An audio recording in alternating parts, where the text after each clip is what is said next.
This door feels like it's missing something.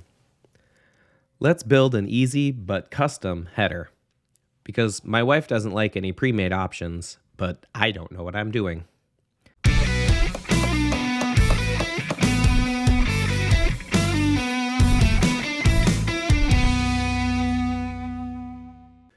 The first step is installing window and door styles.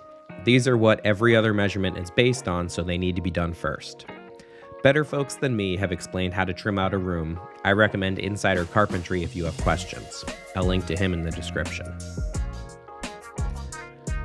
Measure the distance between the outsides of the stiles.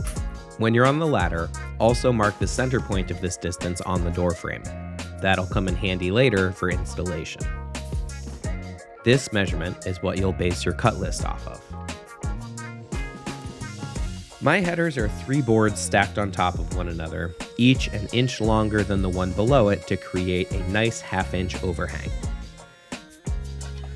Start by cutting the 5/4 by 6 to length. To find this length, add 1 inch to the stile to stile measurement that you took earlier. So if the outsides of your stiles are 36 inches apart, then cut this header board to 37 inches to leave room for an overhang. Then cut the 1x4 2 inches bigger than this thick header board, so 39 inches. You'll see why in a minute. A miter saw makes fast work of these cuts. All of my headers needed to be slightly different sizes, of course, so a stop block setup isn't super helpful here, not that I have one for my miter saw station anyway. With all the boards cut to length, it's time to divide the 1x4 into 2 boards, a wide one and a narrow one.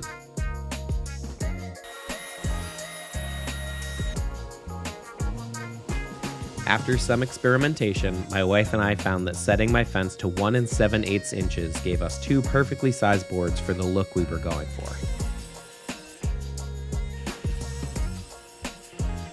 God, I love my saw stop. Putting aside the safety feature, it's just an all-around great saw.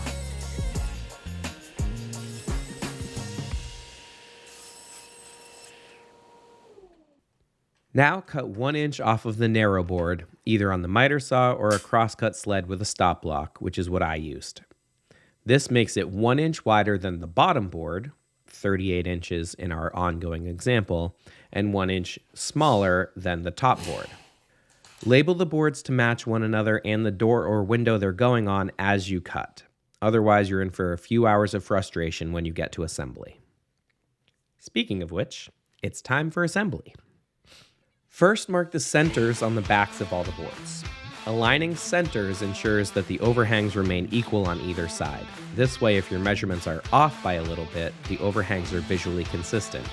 It doesn't really matter if they're both 7/16 or 1/2 inch, but you would notice if one side was a 1/2 inch and the other side was 3/8. Once the centers are marked, start stacking and nailing the boards into place, making sure that the centers are aligned and the backs are flush. I went back and forth on whether to use glue on the primed boards. It obviously doesn't add any strength, nor is strength particularly needed in this case. I thought it might combat the wood movement slightly and prevent gapping from occurring down the line. Some of the headers I built, I used glue, some I didn't, and a few months later, I really don't see a difference.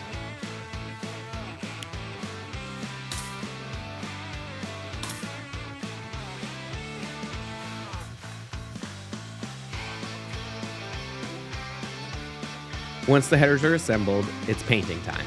Make sure to prime the cut edges or you'll see the grain. Go ahead, ask how I know. We use Benjamin Moore White Dove paint for all of our trim, but you do you. Have I ever mentioned how much I hate painting?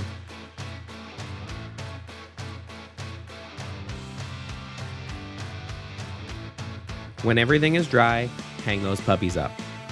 Align the center mark on the door you made earlier with the center line on the header. I used 2.5 inch 18 gauge trim nails to install these, and then just filled the holes with plastic wood. Caulk your trim, headers included. It's amazing the difference it makes. I bought a battery-powered caulking gun for this trim project, and this thing is an absolute game changer. No more uneven applications, and even better, no more hand cramps from trying to squeeze the gun. I won't ever do another trim project without it. Then just a bit of touch-up paint to cover those nail holes and you're done. No more ugliness above your doors, and everyone who walks into your house will say, "Oh wow, I love the trim work in your house." And then you can smugly tell them that you did it all yourself, including the custom headers. You just don't have to mention how easy they were to make.